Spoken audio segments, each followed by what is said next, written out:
ಹೇಳ್ರಪ್ಪ. ಇದು ಅವಾಗಿನ ಗ್ಯಾಸಿನ ಸಿಸ್ಟಮು. ಈಗಿನವರೆಲ್ಲ ಬುಕ್ ಮಾಡಿಬಿಟ್ಟು ಗ್ಯಾಸ್ ಸಿಲಿಂಡರ್ ಎಲ್ಲ ತಾಳ್ತಾರೆ. ಅವಾಗೆಲ್ಲ ನಾವೇ ಕುತ್ಕೊಂಡು ಸಗಣಿ ಕಲ್ಸ್ಬಿಟ್ಟು ಇಲ್ಲಿ ಹಾಕ್ಬಿಟ್ಟು ಅದು ಇಲ್ಲಿ ಹೋಗಿ ಗ್ಯಾಸ್ ಕ್ರಿಯೇಟ್ ಆಗುತ್ತೆ. ಇದ್ರ ಒಳಗಡೆ ಗ್ಯಾಸ್ ಕ್ರಿಯೇಟ್ ಆಗ್ಬಿಟ್ಟು ಇಲ್ಲಿ ಹಿಂಗೆ ಎತ್ತದಾಗ ಇಲ್ಲಿ ಗ್ಯಾಸ್ ಬರುತ್ತೆ. ಅದರಿಂದ ಅಡುಗೆ ಮಾಡ್ತಿದ್ರು. ಮತ್ತೆ ವೇಸ್ಟೇಜ್ ಎಲ್ಲ ಇಲ್ಲಿ ಹೋಗಿ ಅಲ್ಲಿ ಬ್ಯಾಡ್ದಿರೋದೆಲ್ಲ ಅಲ್ಲಿ ಹೋಗಿ ಗೊಬ್ಬರ ಆಗುತ್ತೆ ನೋಡಿ. ಅಲ್ಲಿ ಏನು ಮಕ್ಕಳಿಗೆ ಲೆಮನ್ ರೈಸ್ ಗೊತ್ತು, ಲೆಮನ್ ಜ್ಯೂಸ್ ಗೊತ್ತು, ಆದರೆ ಲೆಮನ್ ಎಲ್ಲಿ ಬಿಡುತ್ತೆ ಅಂತ ಗೊತ್ತಿಲ್ಲ. ನೋಡಿ ಇದೇ ಲೆಮನ್ ಗಿಡ. ನಾವು ಚಿಕ್ಕವರಿದ್ದಾಗ ಇದಕ್ಕೆ ಹಂಗೆ ಕಟ್ ಮಾಡಿಬಿಟ್ಟು ಉಪ್ಪು ಹಾಕೊಂಡು ತಿಂತಿದ್ವಿ, ಚೆನ್ನಾಗಿರ್ತಿತ್ತು. ಅಲ್ಲಿ ನೋಡಿ ಅದು ಅಮಟೆ ಮರ.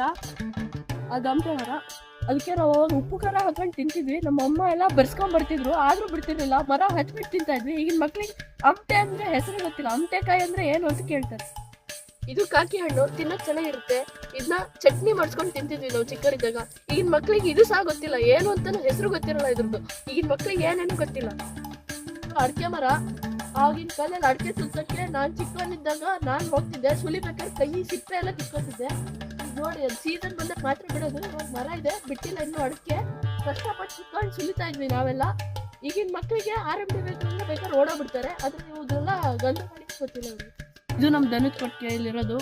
ನಾವು ಅವಾಗೆಲ್ಲ ಇಲ್ಲಿ ಸಗಣಿನ ಎತ್ತಾಕ್ಬಿಟ್ಟು ದನಕ್ಕೆಲ್ಲ ಹುಲ್ಲಾಕಿ ಹಾಲು ಕರೆದು ಕೊಟ್ಟಿಗೆನ ಕ್ಲೀನ್ ಮಾಡಿ ದರ್ಗೆಲ್ಲ ಹಾಕಿಬಿಟ್ಟು ಎಲ್ಲ ನೀಟ್ ಮಾಡಿ ಹೋಗ್ತಾ ಇದ್ವಿ. ಅವಾಗ ನಮಗೆ ಇದು ಜಿಮ್ ಇದ್ದಂಗೆ, ಇದು ಇಲ್ಲೇ ಎಕ್ಸಸೈಸ್ ಎಲ್ಲ ಆದಂಗೆ ಆಗ್ತಿತ್ತು.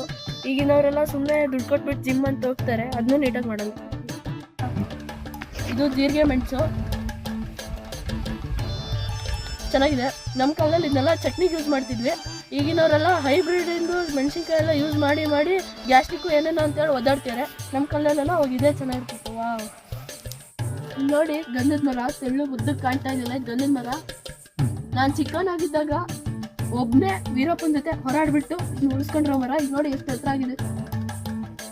ನನ್ನ ಎಲ್ಲರೂ ಕೇಳ್ತಾ ಇರ್ತಾರೆ, ನೀನು ಫಿಟ್ ಆಗಿರೋಕೆ ಎಷ್ಟೊಂದು ಕಾರಣ ಏನು ಅಂತ. ನಾನು ಫಿಟ್ ಆಗಿದ್ದೀನಿ ಅಂತ ನನಗೆ ಮಾತ್ರ ಗೊತ್ತಿರೋದು. ಅದ್ರ ರಹಸ್ಯ ಏನಂತಂದ್ರೆ ಈ ನೇಗ್ಲು. ನಾನು ಚಿಕ್ಕವನಿರ್ಬೇಕಾದ್ರೆ ನಾನೇ ಗದ್ದೆನ ಇನ್ಮೇಲೆ ಆ ನೇಗ್ಲು ಹಿಡ್ಕೊಂಡು ಹೋಗಿ ಉಳ್ತಾ ಇದ್ದೆ. ಅವಾಗೆಲ್ಲ ಟ್ರ್ಯಾಕ್ಟರ್ ಗಿಟ್ರೆ ಏನೂ ಬರ್ತಾ ಇರಲಿಲ್ಲ. ನಾನೇ ಕಷ್ಟಪಟ್ಟು ಮಾಡ್ತಾ ಇದ್ದೆ, ಗದ್ದೆ ಎಲ್ಲ ನಾನೇ ಮಾಡ್ತಾ ಇದ್ದೆ. ಹಾಗಾಗಿ ಎಷ್ಟು ಫಿಟ್ ಆಗಿರೋದು ನಾನು. ಇದು ಕಟ್ಟಿಗೆ. ಇದು ನಾವು ಆವಾಗಿನ ಕಾಲ ಏನು ಗೊತ್ತಿಲ್ಲ, ನಮ್ಮ ಕಾಲ ನಡಿ ಏನು ತುಂಬ್ಕೊಂಡ್ ಬಿಟ್ರೆ ಅವಾಗಿಂದ